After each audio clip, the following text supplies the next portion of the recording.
সংখ্যা অনুপাতে অসংখ্য গুনাহগারদেরকে আল্লাহ মাফ করিয়া দিবেন। তবে জানিয়া রাখেন, যেই সমস্ত কুলাঙ্গার সন্তান মা বাবার সাথে ব্যবহার ভালো করে না, এমন অসভ্য সন্তান আল্লাহর ফজলে হয়তো ভেদুরিয়া নাই। ভেদুরিয়ার গুলি সব জুনায় আছে।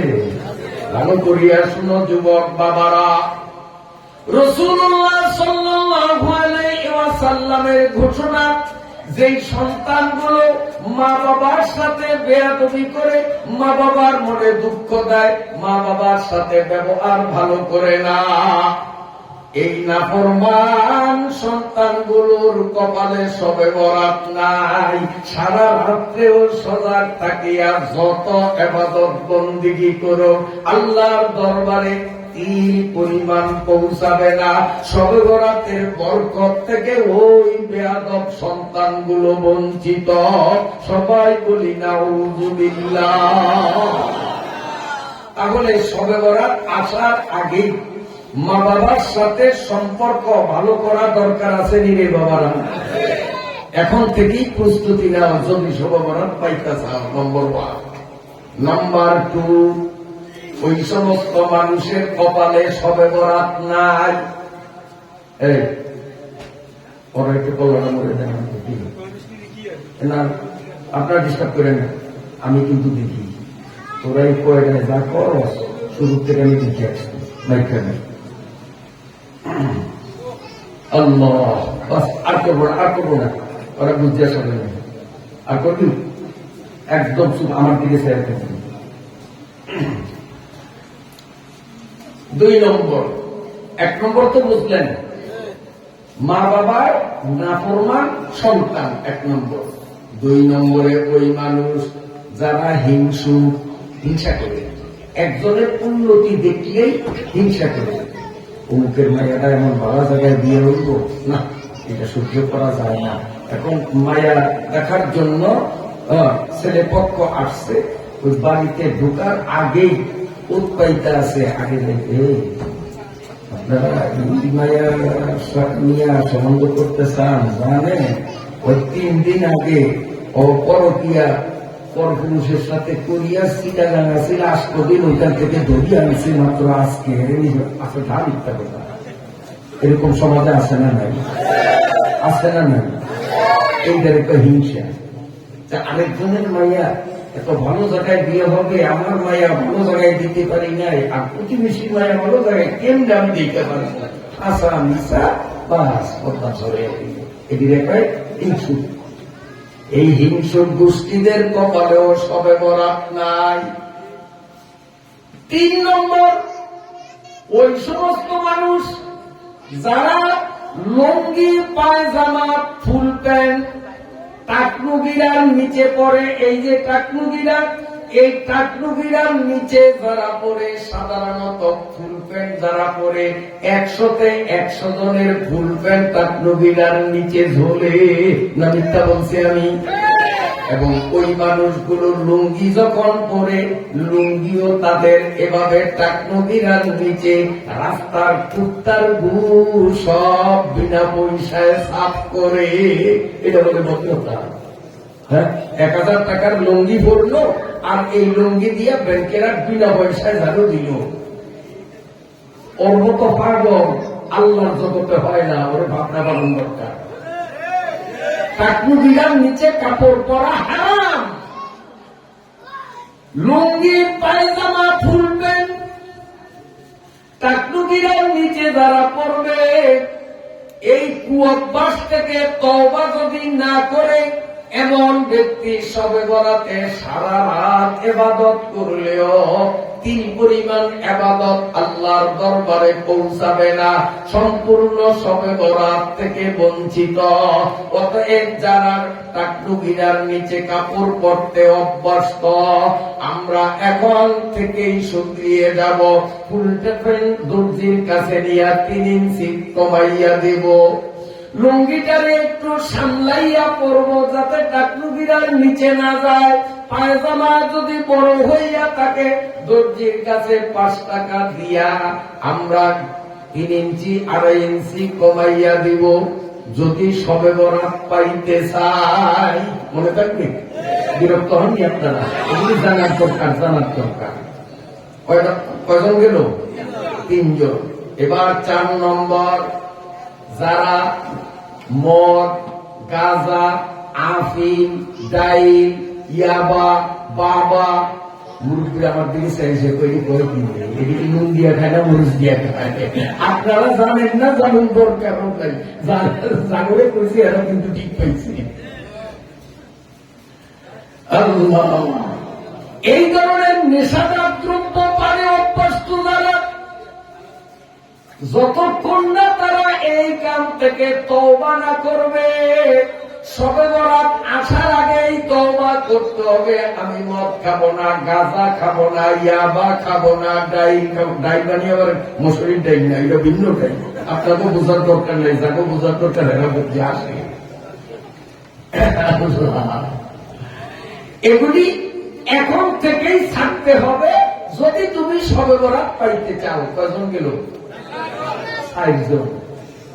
5 নম্বর, ওই সমস্ত মানুষের কপালে সবে বরাত নাই যেই মানুষগুলো অন্যায়ভাবে অবৈধভাবে পরকীয়ায় লিপ্ত। পরকীয়ায় লিপ্ত, চাই সে বিবাহিত চাই সে অবিবাহিত হোক। আগে আমরা দেখছি পরকীয়া হইতো অবিবাহিত অবিবাহিতা এই দলের মধ্যে, কিন্তু বর্তমানে মোবাইল নামক এই শয়তান হাতে হাতে আসার পরে 5 সন্তানের মাও পরকীয়া করিয়া দুধের পোলা ফালাইয়া পরকীয়ার হাত ধরিয়া আছে না নাই? মোবাইলরা সাইয়ে মোলেক দায়ে কি, মোবাইলরা সাইয়ে মোলেক দায়ে কি, তরকে আলা জিম্বে বায়া দায় আমি। মোবাইলরা মালিকাতে বেশুমার, তাতুয়ানি আগ মোবাইল কুন হাজার, মারে কাতিল সোয়ে গুরিস্তা বুরা, মোবাইলা তো সোয়ে জাহান্নাম বুরা, মোবাইলা তো সোয়ে জাহান্নাম বুরা। এই টাচ মোবাইল পানা সাপ, দালাই সাপ জাতি সাপের চেয়েও মারাত্মক। কারণ জাতি সাপে যদি কেউ আঘাত করে, জাতি সাপ যদি কাউকে আঘাত করে, সাপ তাকে কবরস্থান পর্যন্ত নিতে পারে। আর মোবাইলে যদি কেউ আক্রান্ত হয়, এই মোবাইল তারে কবরস্থানে নয় বরং জাহান্নামে নিয়ে সারে। অতএব এই মোবাইল সাপের থেকেও ভয়ঙ্কর। আর যেখানে সেখানে পরকীয়ার বন্যা চলছে, ভালো করিয়া শুনিয়া রাখো বাবারা, বিশেষ করিয়া যুবক যুবতীদেরকে বলছি, এই পরকীয়ার মতো ব্যাধির থেকে এখনই তওবা করতে হবে যদি সবে বরাত পাইতে চাও। যদি পরকীয়ার মতো ঘৃণিত কুঅভ্যাস থেকে তুমি শতবার তওবা না করো, সবে বরাতে সারা রাত বিনিদ্রভাবে ইবাদত করবা, কপালে কিচ্ছু জুটবে না। নাউযুবিল্লাহ, নাউযুবিল্লাহ। আল্লাহ আমাদেরকে হেফাজত করেন। আপনাদের কষ্ট হয়, বিরক্ত হইলেন? যে কথাগুলি বললাম এগুলো বর্তমান সময়ের জন্য উপযোগী কথা কিনা আপনারা বলেন? আশা করি এই কথাগুলোকে মূল্যায়ন করে যদি একটা মানুষও যদি তার এই অন্যায় পথকে বর্জন করে, খোদার কসম আপনাদের এই মাহফিল সার্থক। আল্লাহ কবুল করেন। জিকির করেন লা ইলাহা ইল্লাল্লাহ, জোরে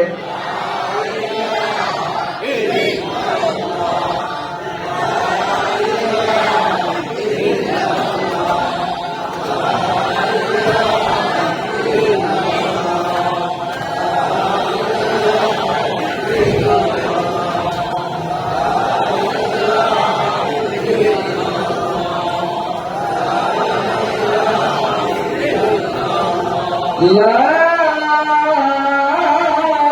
ইলাহা ইল্লাল্লাহু মুহাম্মাদুর রাসূলুল্লাহ সাল্লাল্লাহু আলাইহি ওয়াসাল্লাম। কথা বলবো?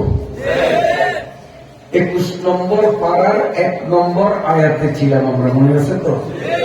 আল্লাহ এই আয়াতে নবীজিকে 3টা নির্দেশ দিলেন। তার দ্বিতীয়টা হলো আকিমিস সালাহ, নামাজ কায়েম করো। সাথে সাথে বললেন ইন্নাস সালাতা তানহা আনিল ফাহশাই ওয়াল মুনকার, নামাজ মানুষকে সব ধরনের অশ্লীল এবং গর্হিত বিষয় থেকে দূরে রাখে।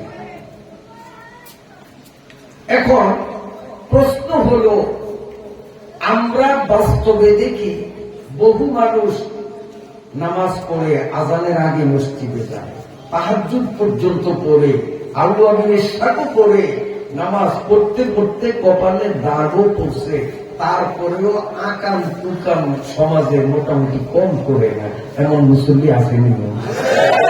8 কাতারের মুসল্লি একবার ইমামের পিছনে দাঁড়ায়, কিন্তু সুদি কাটার সবুজ নাই, জোর করিয়া জমিন ঠেলে নাই, সালিস ব্যবস্থার মধ্যে স্বজন প্রীতি করিয়া নির্দোষীদের দোষী বানায়, দোষীদের নির্দোষী বানায়, আসেনি। অথচ নামাজও বলে আসেনি।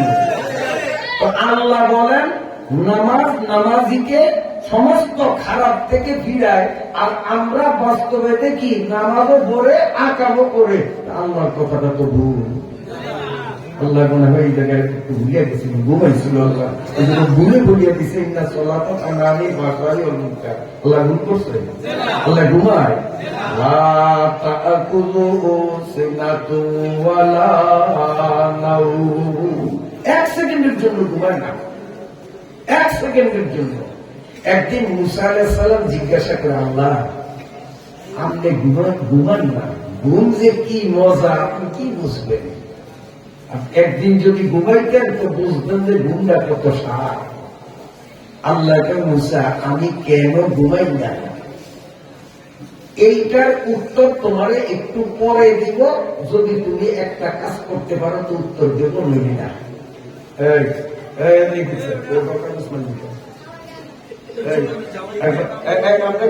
আমি যথেষ্ট, আমি যথেষ্ট না, উঠিবেন না। মুনাজাতের আগে কিন্তু উঠতেও পারবি না, কান শিখিয়ে দেবে। আইসত যখন বইয়েই থাকতে হইব, শয়তানি উঠতে পারবি না, যাইতেও পারবি না। যদি শয়তানি করো একটা দৌড় নিয়ে নিয়ে সবাই দেয় দিতে হবে। সাহস কম, আমার সামনে গিয়ে দুষ্টানি করে আমি ডাকাতে আছি। কালকে আবার যদ্দুর শয়তানি করিস, কারণ ভেঙে কিছু লাগবে, বুঝেছি মানুষ এবারে ডরে কিছু করবো না, আমি তো বলার মানুষ। এবং এই স্টেজে আমি একটানা 19 বছর আসছিলাম, মনে আসেনি আপনাদের? মাঝখানে কোনো গ্যাপ ছিল না। এই মাহফিল উদ্বোধনী বক্তা আমি, আমাকে দিয়ে প্রথম শুরু হয়, সেই থেকে একটানা অব্যাহত গতিতে 19 বছর। 19 বছরের পরে এরপরে এলোপাতারি হয়েছে, কোনো বছর আছে কোনো বছর নাই, কোনো বছর কমিটি আমার চায়ও নয়, আশাও হয় নাই, কোনো বছর কমিটি চাইছে আমি সময় দিতে পারি না, আরেক জায়গায় প্রোগ্রাম লয়ে এলেছি। কাজে আমার মনে মধ্যে ডর আছে, মনে করছ আমি এনে পুরান বক্তার নামিয়া পিটাবো, যদি দুষ্টামি করছ নামিয়া পিটাবো।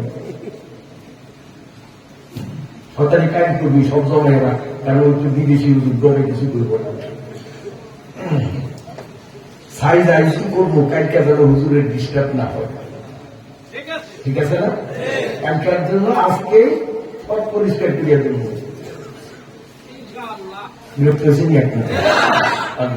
খুব খেয়ালে শুনি। তো মুসা আলাইহিস সালামকে আল্লাহ কি করবো বলেন? আল্লাহ কয় 2 হাতে 2টা কাঁচের গ্লাসে পানি ভরিয়া হাতের তালুতে নিয়ে এইভাবে তাকিয়ে থাকবা, খবরদার গেলার যেন করিয়া না যায়। আল্লাহ আমি ভাবছিলাম কত কঠিন কাজের দায়িত্ব দেন, এত নর্মাল। 2 গ্লাস পানি নিয়েই কাঁচের গ্লাস দাঁড়াইছে।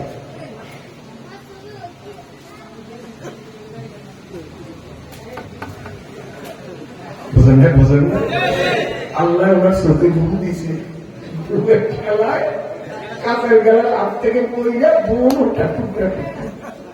মুসাসলাম দেখি আল্লাহকে কি চলছে, আল্লাহ কিছু গেলার জন্য না করতে গেলার হয়ে গেছে। আল্লাহ আল্লাহ কাম করেন, আমার দোষ না, ঘুমাইছিলাম আমি, ভালাই নাই। আল্লাহকে এই জন্যই তো আমি ঘুমাই না, কারণ একটা গেলাস আসমান আর একটা গেলাস জমিন। আমি যদি 1 সেকেন্ড ঘুমাইতাম তো আসমান জমিনও টুকরা টুকরো হয়ে যেত। আল্লাহ ঘুমাইছে?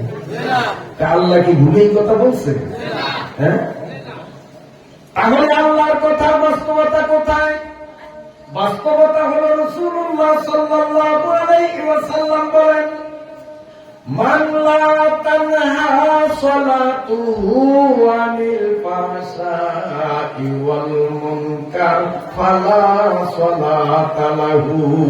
আল্লাহর পয়গম্বর বলেন, যেই ব্যক্তি নামাজও পড়ে আকামও করে, আমি রাসূল ঘোষণা দিলাম সে বেনামাজি, নামাজি না। আমাদের দেশের মানুষগুলো 2 প্রকার। এক প্রকারের মানুষ তো নামাজ পড়েই না, বেনামাজি। আরেকজন মানুষ নামাজ পড়ে কপালে দাগ পড়াইয়া দিল, 5 ওয়াক্ত নামাজ মসজিদেই আসিয়া পড়ে, নামাজ পড়িয়াও বেনামাজি, নামাজি হইতে পারে না। নামাজ পড়িয়াও বেনামাজি কেন? তার নামাজ হয় না। নামাজ পড়ছে ঠিক, কিন্তু তার নামাজ হয় না। কেমন? যেমন উদাহরণ দিই, এই মাওলানা বিলাল সাহেব মনে করেন ইমামতি করে, আমি আসলাম, উনিও রুকুতে, আমি এখনো মসজিদে ঢুকি না, উনি আল্লাহ রুকুতে গেছেন। আমি জুতাটা খুলিয়েই গেলাম যে রুকুটা যদি পাই তো রাকাতটা পাইলাম, আর রুকুটা না পাই তো রাকাতটা পাবো না। দৌড়ের গায়ে যাই আল্লাহু আকবার কইতে কইতে রুকুত গেলাম, পাইছিও না। মনে মনে খুব খুশি, ভাবছিলাম 1 রাকাত পাই না, রুকুটা যখন পাইছি রাকাত পাইছি, মনে খুব খুশি। মসজিদে আসিয়া জামাতের সাথে বিলাল হুজুরের পিছনে নামাজ পড়লাম, মন কত খুশি। কিন্তু শরীয়তের আইনে তুমি নামাজ পড়িয়াও বেনামাজি, তোমার নামাজ হয় না। আর কারণ আরকান আহকাম 13 ফরজ, আপনাকে ভেতরে কয় ফরজ? আরকান আহকাম 13 ফরজ। এই 13 ফরজের মধ্যে যে কোনো একটা ফরজ ইচ্ছায় অথবা ভুলে, জানার কারণে অথবা না জানার কারণে, যে কোনো ভাবে 13 ফরজের কোন একটা ফরজ যদি বাদ যায়, তার নামাজ বাতিল। নামাজ পড়িয়াও বেনামাজি, আবার নতুন করিয়া দুসরাবার তার নামাজ পড়া লাগবে। এই 13 ফরজের মধ্যে একটা হলো তাকবীরে তাহরিমা। তাকবীরে তাহরিমা বুঝুন, যেই তাকবীর দিয়া নামাজ শুরু করি, আল্লাহু আকবার, এই আল্লাহু আকবারের নাম তাকবীরে তাহরিমা। ওই রুকু যাওয়ার সময় আল্লাহু আকবার, সিজদা যাওয়ার সময় আল্লাহু আকবার, সিজদাতে ওঠার সময় আল্লাহু আকবার। সেই আল্লাহু আকবারের নাম হলো তাকবীরে ইন্তেকালি। প্রথমটার নাম তাকবীরে তাহরিমা, পরের দিনের নাম তাকবীরে ইন্তেকাল। তাকবীরে তাহরিমা ফরজ, আর তাকবীরে ইন্তেকাল হলো সুন্নত। সুন্নত যদি ইচ্ছা করিয়াও ছাড়িয়া দেয়, তার নামাজ হবে, তবে নামাজটা বিশ্রী হবে, বেঢপ হবে। আর ইচ্ছাকৃত ভাবে কিংবা ভুলবশত 13 ফরজের কোন এক ফরজ যদি ছুটিয়া যায়, 14 ওয়াজিবের কোন এক ওয়াজিব ইচ্ছাকৃত ভাবে ছুটিয়া যায়, তাহলে তার নামাজ বাতিল, নামাজ হয় না। ওনার তো তাকবীরে তাহরিমা হয় নাই, বরং তাকবীরে ইন্তেকাল হয়েছে। কারণ ওই যে দৌড়ের গায়ে আল্লাহু আকবার কইতে কইতে রুকুত গেছে, এটা তাকবীরে তাহরিমা হয়েছে না ইন্তেকাল হয়েছে? ইন্তেকাল হয়েছে না, এক অবস্থার থেকে আরেক অবস্থায় যাওয়ার তাকবীর।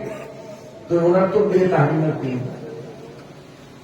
এখন আমি যদি বলি যে না, আমার এই যে দিল নিয়ত আছে তাকবীরে তাহরিমা, আমি তাকবীরে ইন্তেকাল কই নাই, রুকু যাওয়ার আল্লাহু আকবার কই নাই, বরং তাকবীরে তাহরিমাই বলছি, শরীয়ত বলবে তুমি বললেও হবে না।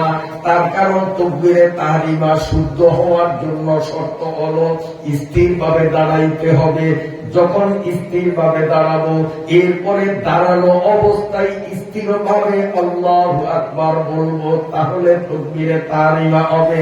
কিন্তু আমি তো আসিয়া স্থির হইয়া দাঁড়াইলাম না, দাঁড়ানো অবস্থায় আল্লাহু আকবার বললাম না, দৌড়ের গায়ে আসিয়া আল্লাহু আকবার বলতে বলতে আমি রুকুতে গেলাম, আমার তাকবীরে তাহরিমা হইল না, তাকবীরে ইন্তেকাল হইল, সুন্নাত তাকবীর হইল, ফরজ তাকবীর ছুটিয়া গেল, অতএব আমার নামাজ বাতিল, নামাজ পড়িয়াও আমি বেনমাজি। এরকম অহরহ আমাদের প্রায় মসজিদে ঘটে, চোখে দেখি, তাই বলছি। বিরক্ত হয়েছেন আপনারা?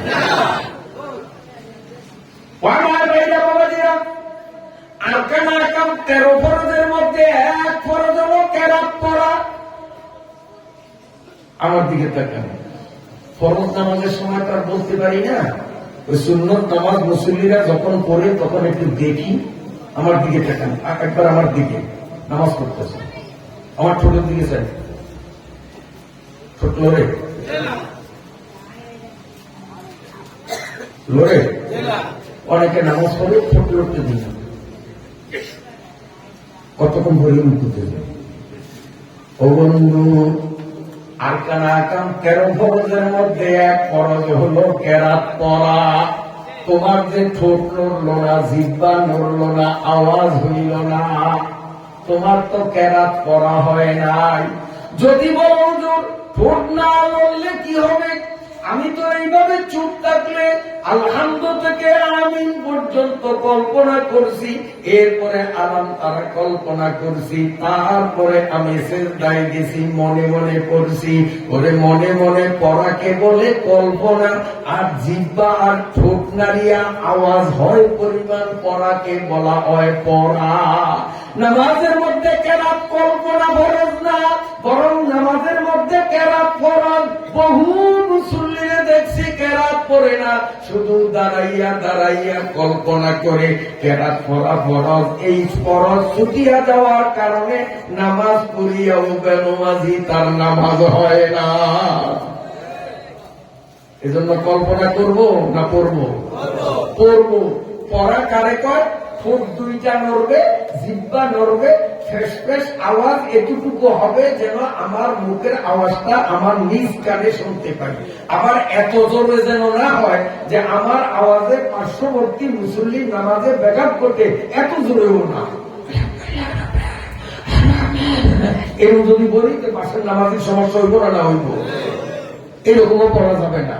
এতটুকু আওয়াজে পড়তে হবে যেন নিজেরটা নিজের কানে শুনতে পায়।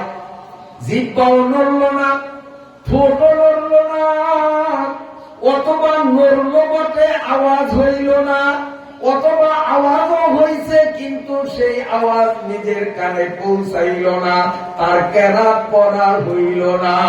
আরকান আহকাম 13 ফরজের এক ফরজ কেরাত পড়া। এই ফরজ ছুটিয়া যাওয়ার কারণে তার টোটাল নামাজ বাতিল, নামাজ পড়িয়াও বেনমাজি। আরকান আহকাম 13 ফরজের মধ্যে আরেকটা ফরজ হলো দাঁড়াইয়া নামাজ পড়া। কোন নামাজ? ফরজ নামাজ, ওয়াজিব নামাজ, সুন্নতে মুআক্কাদা নামাজ। এই 3 প্রকারের নামাজ দাঁড়াইয়া পড়া ফরজ। উযুর থাকলে ভিন্ন কথা, উযুর নাই, সুস্থ মানুষ ফরজ নামাজ, ওয়াজিব নামাজ, যেমন ভিতরের নামাজ ওয়াজিব, ঈদের নামাজ ওয়াজিব, ফরজ নামাজ, ওয়াজিব নামাজ, সুন্নত নামাজ। উযুর নাই, সুস্থ মানুষ যদি বসিয়া পড়ে, ফ্লোরে বসুক আর চেয়ারে বসুক, বসিয়া পড়লে তার নামাজ হবে না।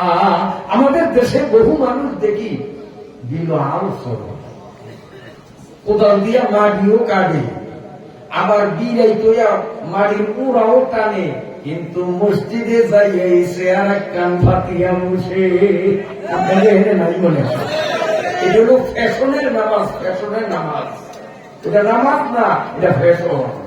সব কাম করতে পারে, আটটিয়া বেদুনিয়ার থেকে বলা যায়, বলার থেকে আটটিয়া বেদুনি আইয়ে, কিন্তু মসজিদে গেলেই আল্লাহর রহমত হয় চেয়ারে বসে।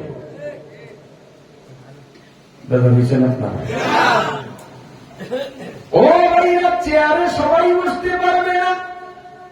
যেই ব্যক্তি এমন অসুস্থ, ফ্লোরে বসতে পারে না, সমতল জায়গায় বসতে পারে না, রোগ এমন যে সমতল জায়গায় বসবে তার শক্তি নাই। শরীয়ত বলে সমতল জায়গায় বসতে পারে না এমন ব্যক্তির জন্য চেয়ারে বসার বৈধতা আছে। যেই ব্যক্তি সমতল জায়গায় বসতে পারে, ওই ব্যক্তি চেয়ারে বসিয়া নামাজ পড়লে তার নামাজ হবে না, সে ফ্লোরে বসিয়েই নামাজ পড়বে। আল্লাহ।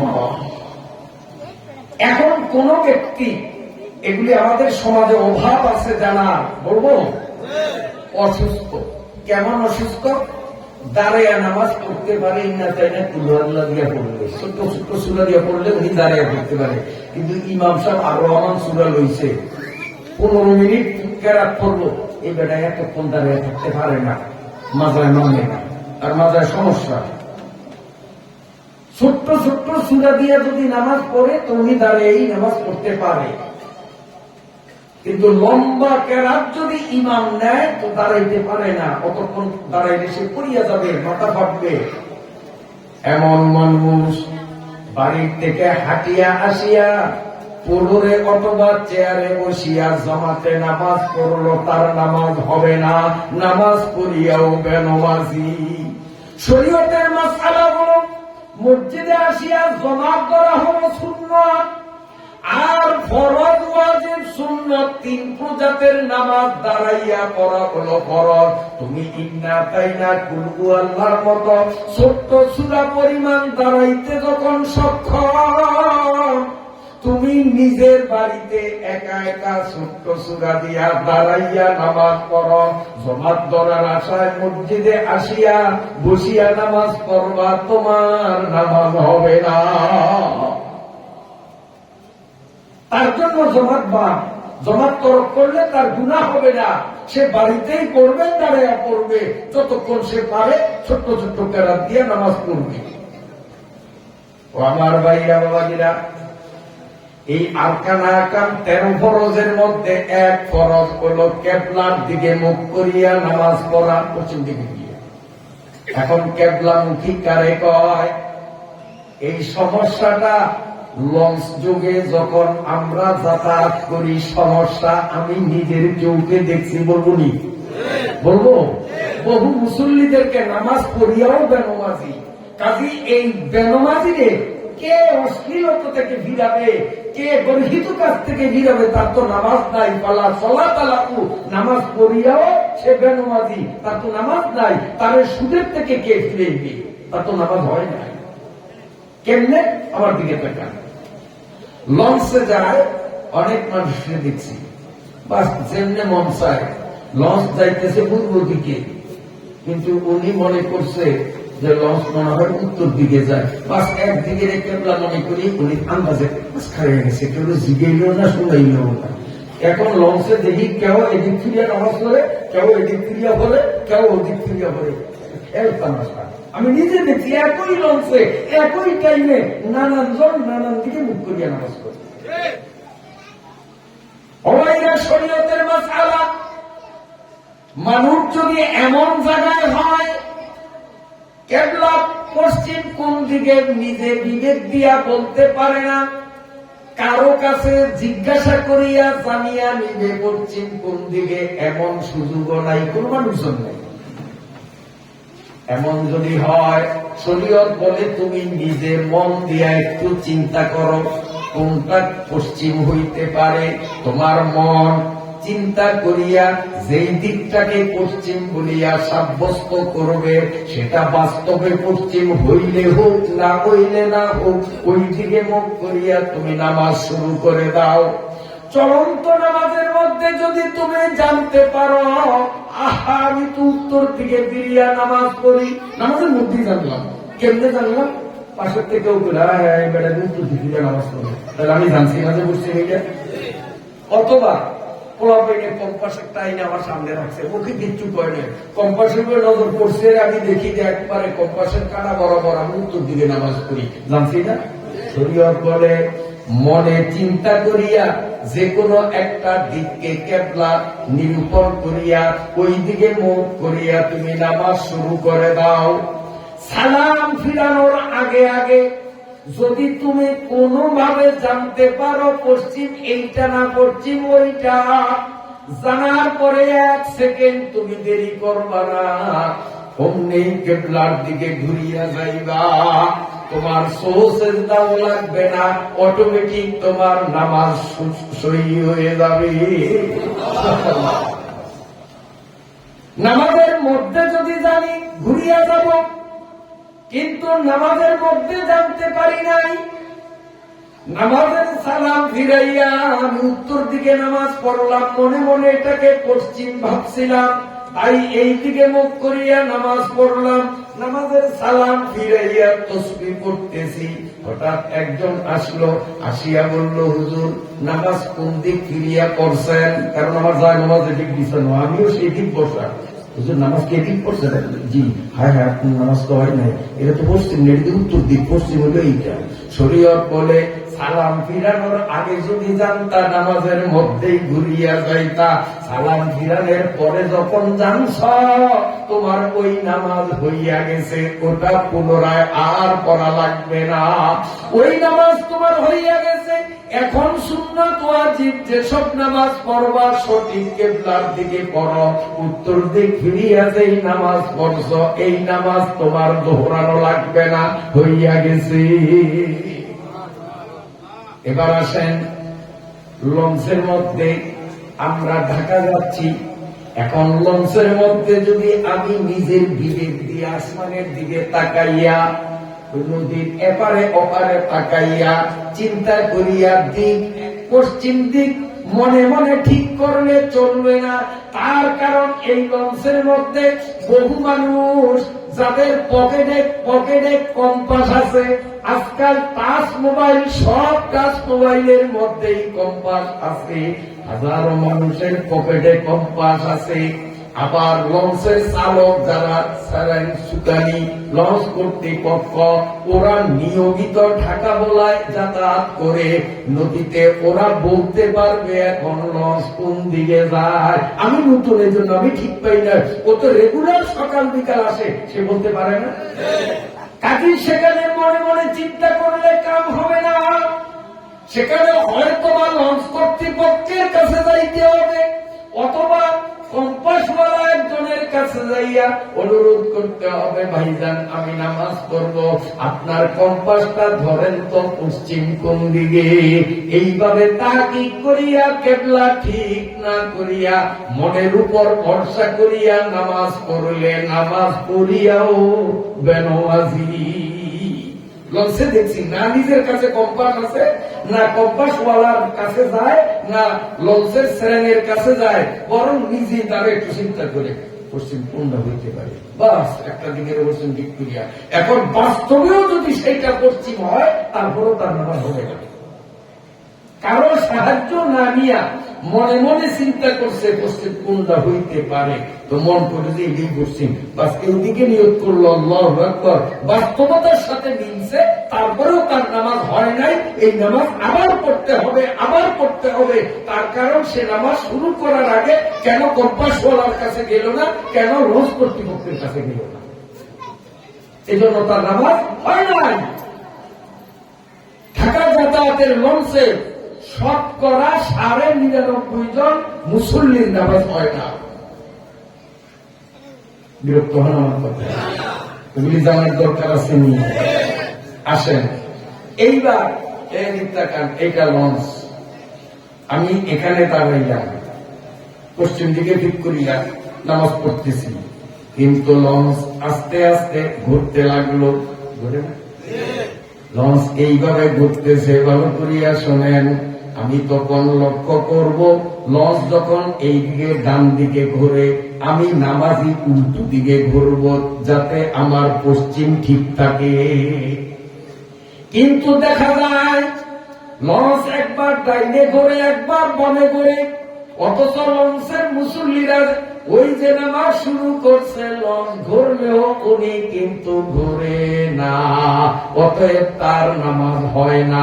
নামাজ পড়িয়াও বেনমাজি, এই বেনমাজির কে অশ্লীলতার থেকে ফিরাইবে? সে তো নামাজি হইল না, নামাজ পড়িয়াও বেনমাজি। এখন আসেন, আমি লঞ্চের ছাদে নামাজ পড়ি, এখানে দাঁড়াইলাম, লঞ্চ ডান দিকে ঘুরে, আমি বাম দিকে ঘুরব, আমি বাম দিকে ঘুরিয়ে আমার কেবলা ঠিক রাখলাম, কিন্তু এখন আমার সেজদা দেওয়ার জায়গা নাই। বিশেষ করে বলার থেকে বরিশাল যাইতে লঞ্চের পিছনে ছাদের উপরে নামাজ পড়লে সাইডে যে দাঁড়ায় তাদের এই সমস্যাটা হয়। এখন সেজদার জায়গা নাই, কারণ এটা তো লঞ্চের পাশা, আমি সেজদা দিব করি। সাথে সাথে নামাজের নিয়ত ছাড়িয়া দিতে হবে, সাথে সাথে নিয়ত ছাড়িয়া দিতে হবে। অথচ লঞ্চ ঘুরিয়া গেল, কেবলা ঠিক রাখলো না, নামাজের মধ্যে মুসল্লি ঘুরলো না, সে নামাজ পড়তেছে, লঞ্চ ডাইনে বামে ঘুরতেছে, তার নামাজ বাতিল হইয়া গেছে। নিয়ম হলো লঞ্চ যেদিক ঘুরবে মুসল্লি উল্টো দিকে ঘুরবে, যেন তার পশ্চিমের পয়েন্ট ঠিক থাকে। এই যে পশ্চিম দিকে মুখ করা মানে এই মুখ না, এখানে পশ্চিম দিকে মুখ করা মানে সিনাটাকে পশ্চিম মুখী রাখা। এখন কোন ব্যক্তি পশ্চিম দিকে এইভাবে মুখ করছে, সে যদি পুরা ঘাড় এইভাবে মোড়ায়, কিন্তু সিনা মোড়ায় নয়, এইভাবে এইভাবে, তাও তার নামাজ হবে, তবে মাকরুহ। কেন? এইদিকে ওদিকে তাকাইবে, বিনা প্রয়োজনে, প্রয়োজনে তাকাইতে পারবে। প্রয়োজন কেমন? যে লঞ্চের ছাদে নামাজ পড়ি, এখন লঞ্চ কোন দিকে ঘুরে, ডাইনে না বামে? আমি যদি ওই নদীর ওপারের দিকে সরের দিকে না চাই, তো লঞ্চ ডাইনে বাঁক লইল না বামে বাঁক লইল বোঝা যায়? কাজী প্রয়োজনের তাগিদে কেউ যদি এইভাবে তাকায়, মাকরুহ হবে না, কারণ সে তার কেবলামুখী হওয়া ফরজ ঠিক করার জন্য ঘাড় মোড়াইছে। বিনা প্রয়োজনে ঘাড় মোড়াইয়া তাকাইলে নামাজ নষ্ট হবে না, নামাজ মাকরুহ হবে, নামাজ দুর্বল হবে, নামাজ অসুন্দর হবে। আর প্রয়োজনে যদি ঘাড় বাঁকা করে সিনা ঠিক রাখিয়া, এতে নামাজ মাকরুহ হবে না, তার নামাজ ঠিক হবে। কিন্তু যদি সিনাটা পশ্চিম দিক থেকে সরিয়া যায়, মুখ যদি 100 কেবলার দিকে চেহারাটা থাকে, তারপরেও তার নামাজ হবে না, কারণ চেহারা কেবলার দিকে রাখা ফরজ নয়, মুখ কেবলার দিকে রাখা ফরজ। বুঝতে পারলাম? আল্লাহ কষ্ট হয় আসলে আপনাদের। জি জি, ও মাশাআল্লাহ, আরেকটা প্রশ্ন উনি করছেন, এটার উত্তর দিয়ে দিই। সেটা হলো, উনি বলতেছেন যে হুজুর লঞ্চে যখন নামাজ পড়তে গেলে এত ঝামেলা, যে নামাজের মধ্যে আবার ইবনেসরের দিকে সাইড করব, কাজী উত্তমনের আগেই যদি নামাজটাও গ্রিন গার্ডেতে হইয়া লই। ও ভাইরা, যাকাত দেওয়াও ফরজ, নামাজ পড়াও ফরজ, তবে যাকাত ফরজটা হলো উক্তের আগে দেওয়া যায়, কিন্তু নামাজ এমন একটা ফরজ, উক্ত না হইতে নামাজ পড়লে নামাজ হবে না, উক্ত হইলে ওই নামাজ আবার পড়া লাগবে। উক্তের আগে যেইটা পড়ছি সেইটা নকল হয়ে যাবে, ফরজ হবে না। বুঝে আসছেনি? বুঝে আসছেনি? যাকাত উক্তের আগে দেওয়া যায়, কিন্তু নামাজ ওক্তের আগে পড়া যায় না। আবার ওক্তের কথা যখন প্রশ্ন করছে, এই প্রসঙ্গে আরো গুরুত্বপূর্ণ দুইটা মশলা লাগে, এদের কেমন হয় ওক্তের সাথে। এটা কিন্তু আমার বলার ইচ্ছা ছিল না, ভাই যখন লালা দিছে তা আমি আর একটু লালা দিই। শুনুন, আসেন, আসরের নামাজের ওক্ত বেলা ডুবার আগ পর্যন্ত, বেলা ডুবলেই কোন ওক্ত? মাগরিব ওক্ত। আসেন, ফজরের উক্ত সূর্য উঠার আগ পর্যন্ত, সূর্য উঠলেই জরুরত, কোন উক্ত নাই। এখানে দেখেন কথায় কথা আসে, আল্লাহর কি কারিশমা। আসর নামাজ পড়িয়া এক কাপ চা খেয়া সারি না, মুয়াজ্জিন বেড়ার কাম কাজ দায়িত্ব হাজারিয়া, খালি আল্লাহু আকবার মাগরিবের জমিয়া দেবে, একটু চা খেয়েও হারি না। মাগরিবের নামাজ পড়ছি, একটু বেআইন লোকে খুচরা আলাপ করবো, দুইজনে চার দলে বইলাম, হায় হায় কথা শুরু করার আগেই মজা বেড়া করে সারা যান এরকম না। কিন্তু এসারের পরে দীর্ঘ একটা সময় কোন মজরে আজান দেয়, আজান দেয় দেয় না। আবার ফজরের নামাজের পর থেকে ওই বাবা বেল আলোর আগ পর্যন্ত কোনো আজান দেয়। তো দিনও এত লম্বা একটা গ্যাপ, রাত্রে এত লম্বা একটা গ্যাপ, আর ওই নামাজগুলির মাঝে কোনো গ্যাপ নাই কেন, এই একটু কইলে কেমন হয় ওইটা। আল্লাহর কুদরত দেখেন, আমরা সারাদিন কি করব, ফাইজা ফারাগতা ফানসব। আল্লাহ কয় তুমি যখন নামাজের থেকে অবসর হয়েছে, মানে ফজরের নামাজ থেকে, ফানসব ইযা কুদিয়াতিস সালাতু ফান্তাশিরু ফিল আরদ। নামাজ যখন শেষ করছো তখন জমিনে বাইরে যাও, দোকান খোলো, হাল চষো, তরমুজকে তো পানি দাও, ইত্যাদি ইত্যাদি কাজ করো। এই কাজ করতে গেলে একটু সময়ের দরকার আসেনি, সময় দরকার আসেনি। এই জন্য আল্লাহ একটা লম্বা সময় দিয়ে দিছে, বছরের থেকে দুপুর পর্যন্ত যদ্দূর পারো হার ভাঙ্গা কাম করো, নাই খাইবা কি কাজ করার জন্য। আর এই যে কাজ করলাম, কাজ করতে গেলে আমাদের এনার্জির ব্যাটারি ডাউন হয়। মোবাইল চলতে চলতে মোবাইলের ব্যাটারি যেমন লো হয়, এই সারাদিন দোকানদারি কইরা, সারাদিন খেতে কাজ কইরা, সারাদিন স্কুলে পোলাপাইলে পড়াইয়া এনার্জির ব্যাটারি কি হয়ে গেছে, লো হয়ে গেছে। এদের আবার চার্জে বসাইতে হবে, নইলে তো আমরা মরবো। এই জন্য আল্লাহ রাব্বুল আলামিন বলেন, বান্দারে ঈশার নামাজ আদায়ের পরে ফজর পর্যন্ত তোর ব্যাটারি চার্জের সময়। ঈশার নামাজ পড়িয়া ব্যাংকের আর বাজারে টিভির সামনে সময় নষ্ট না করিয়া যথাসম্ভব তাড়াতাড়ি বাড়িতে যাইয়া বালিশের মাথা দিয়া ঘুমাইবা। যতক্ষণ তুমি ঘুমে থাকবা তোমার এনার্জির ব্যাটারি চার্জ হইতে থাকবে, আগামী দিন কাজ করার শক্তি তোমার শরীরে সঞ্চয় হবে। ব্যাটারি চার্জ দেওয়ার জন্য। কিন্তু আমরা ব্যাটারিতে চার্জ না দিয়া গভীর রাতে বাড়িতে যাই, অকারণেও বাজারে সময় কাটাই। ক্ষতি কিন্তু আল্লাহর না, ক্ষতি আমার, কারণ আমার ব্যাটারি ফুল চার্জ হবে না। যে দেরিতে শুইবে তার ব্যাটারি চার্জ কম হবে, অর্থাৎ এনার্জি যে ক্ষয়, এই ক্ষয় পূরণ খুব কম হবে। যাক, আমি বলতেছিলাম আসরের ওয়াক্ত কোন পর্যন্ত থাকে কয় না, সূর্য ডুবার আগ পর্যন্ত। ফজরের ওয়াক্ত সূর্য উঠার আগ পর্যন্ত। সূর্য উঠলে আর ফজর ওয়াক্ত থাকে না।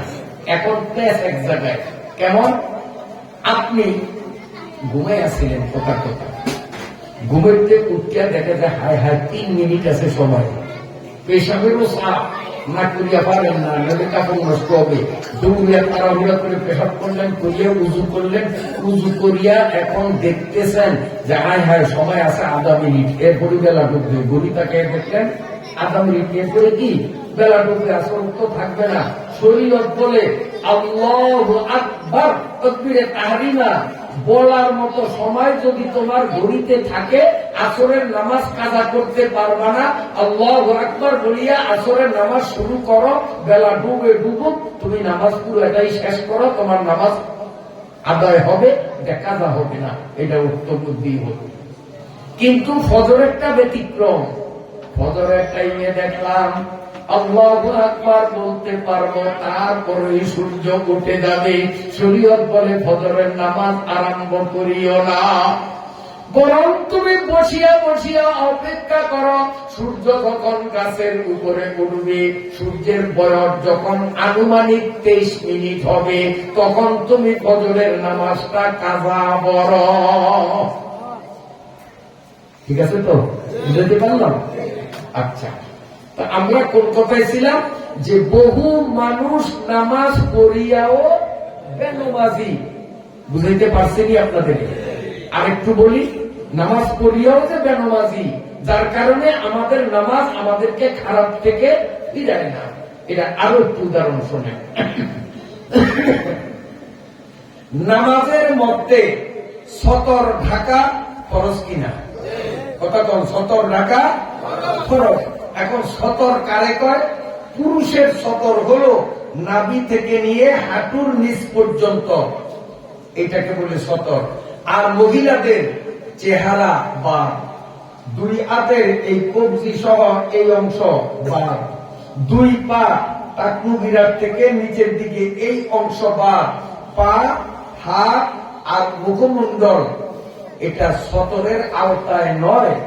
নামাজের মধ্যে মহিলারা এই অংশ তিনটা ঢাকা লাগবে না।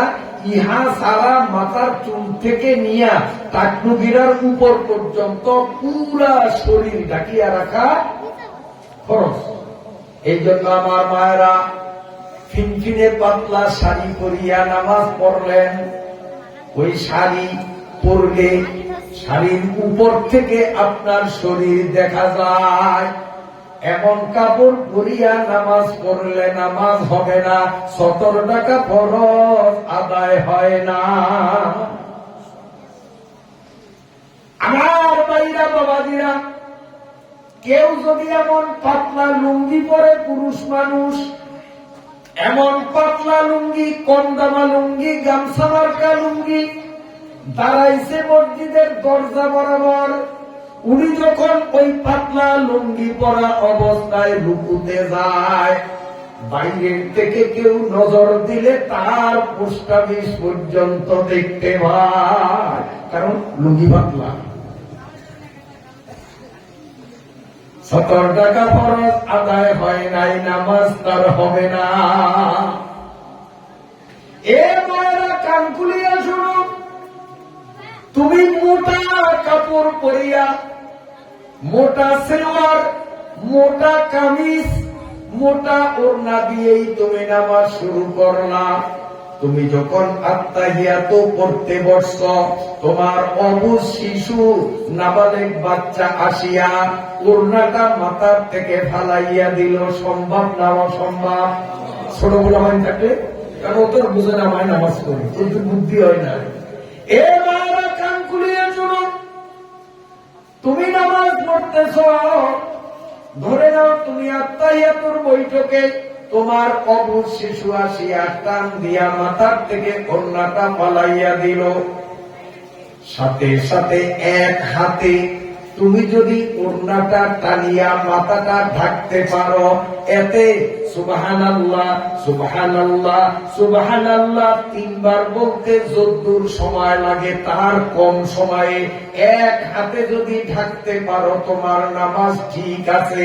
যদি 2 হাত দিয়া তুমি ওড়না ঠিক করো, অথবা 1 হাত দিয়েই ঠিক করলা, এই ঠিক করতে করতে 3 বার সুবহানাল্লাহ বলা পরিমাণ বা তার চেয়ে বেশি সময় কাটাইয়া দিলা, তোমার নামাজ বাতিল হইয়া গেছে, আবার নতুন করিয়া নামাজ পড়া লাগবে। ও মায়েরা, আরো কান খুলিয়া শোনো, বলি, কারণ অনেক মহিলারা এখানে আমার বয়ান শুনতে আসে, আমার পুরাতন রিপোর্ট জানা আছে।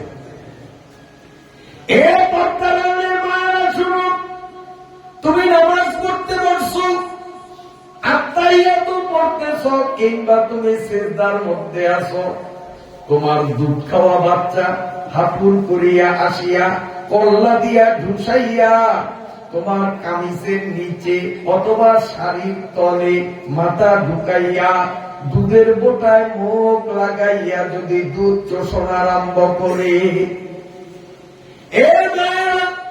দুধের বাচ্চা নামাজরত মহিলার দুধের বোটায় মুখ লাগাইয়া যদি চোষণ মারে, ওই চোষণের দ্বারা 1 ফোঁটা দুধ যদি বাহির হয়, চাই সেই দুধ বাচ্চার মুখে করুক অথবা তোমার শরীরে বা কাপড়ে করুক, 1 ফোঁটা দুধ যদি বাহির হয়, সঙ্গে সঙ্গে মহিলার নামাজ ভাঙ্গিয়া যায়, নিয়ত ছাড়িয়া দিতে হবে।